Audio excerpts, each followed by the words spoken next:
My name is Crystal Alvarez. You are crazy is a remark I no longer take offensively, because an idea can have an infinite amount of potential, no matter how unrealistic it may be. Our modern generation is developing technology faster than it can sustain, which is resulting in an energy crisis that modern civilization is forced to face in order to maintain continuous progress. Now, try to imagine a building that can generate as much power as it consumes. This idea is completely revolutionary, but through intensive development, futuristic ideas can be brought from the drawing board to the market. Dr. Zijing Hao leads her research team at Australia's University of New South Wales. They are responsible for creating a solar cell that is ideal for integrating renewable technology into architecture. In the Australian Centre for Advanced Photovoltaics, CZTS, a thin film solar cell is rated at the highest efficiency, which is 7.6% efficiency in a 1 centimeter squared area. These cells are made of abundant resources such as zinc, copper, tin, and sulfur, which make these cells preferable compared to its rivals. Other rivals, such as CDTE and CIGS, are using small amounts of cadmium and selenium, which can be toxic even in the tiniest doses. It's an important factor to not add toxic materials in a building, since we don't want to have instances of people getting sick. In the past, we've used asbestos, which obviously did not work out.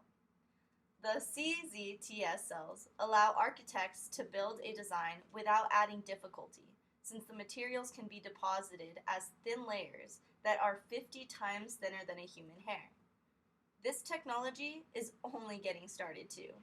There are tricks to boost the efficiency of other cells, such as the CDTE or the CIGIS, but have not been applied to the CZTS technology. This technology is also completely flexible, which gives the architect more options. The process is being made easier since House team has made a cell that doesn't need a silicone wafer. This means that the cost of manufacturing will be lower, but if stacked onto a silicone cell, it improves the performance by responding better to blue wavelengths of light. Currently, the global market for building integrated photovoltaics is already valued at $1.6 billion. Howe deserves her recognition as one of UNSW's 20 rising stars in 2015 because this technology resolves cost issues and toxicity concerns. Howe and her team are creating a world where self-sustainable buildings are within civilians' reach, but also run off energy that is renewable, eliminating pollution. Let's build a new world together and move towards the future. Bill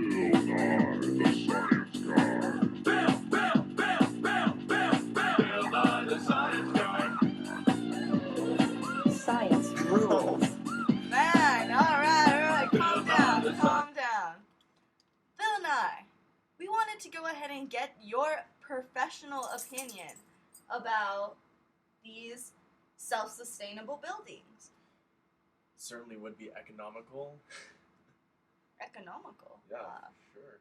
Okay, so you're saying zinc, copper, tin, and sulfur are great materials to work with? Not only are they cheap and easy to work with, but you don't have to spend money buying power from the city. Okay, you're talking renewable here. So what other type of renewable energy is there other than just solar? Well, you have other, natural resources that you could use, such as wind. For example, they have windmill farms actually in some, high pressure areas somewhere, I'm sure. Yeah. Oh, nice. What else is another renewable energy source? Well, they take, for example, the Hoover Dam. Yeah. So one last question, Bill Nye. How do you think that zero energy infrastructure will be useful to society? Well, I think it's a good first step in solving the energy crisis that we have on our hands right now. I think that in the future we could spread it, not only to cities but to countries, everywhere can get self-sustaining energy buildings. I think that's a good first step. That's awesome. Well, thank you so much for Oh, of course. being Thank on you. the No, show, of course. Bill Well, Nye. thank you very much. Have a good day. I'm so sorry to bother you, Bill Nye, but one more question. This is Yeah. the last question. Would you have a zero energy house if you could?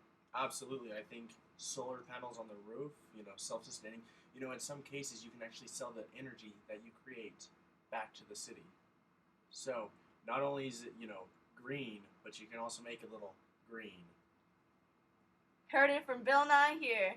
Have a good day, guys.